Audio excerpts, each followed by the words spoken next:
Qeveria, pas shumë diskutimesh, ka vendosur që këtë vit t'i kthehet dhënies së një shpërblimi me rastin e festave të fundvitit edhe për pensionistët. Kjo në fakt e ka marrë dje miratimin final kur është vendosur që çdo pensionist të marrë 2.000 lekë më tepër se sa pensioni i tij. Vitin e kaluar, qeveria nuk dha asnjë shpërblim për fundvit lidhur me këtë kategori, ndërsa vite më parë u krijua ajo traditë që kreu i qeverisë Sali Berisha preferonte ta quante si gjeli i detit, pasi qeveria i jepte 5.000 lekë për pensionistët. Në dorë kjo kategori do të marrë 1.800 lekë, pasi edhe ky shpërblim do t'i nënshtrohet rregullit të taksimit të tatimfitimit, që është 10% e shumës. Ende nuk janë publikuar detajet e shpërndarjes.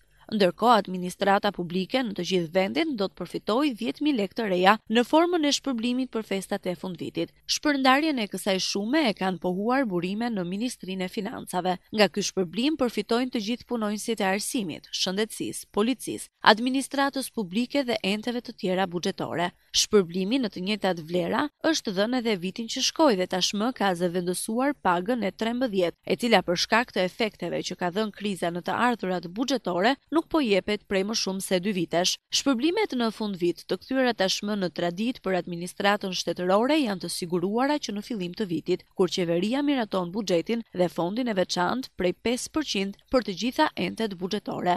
Fondi i veçantë në njësitë e qeverisjes së përgjithshme krijohet në masën 5% të fondit të pagave.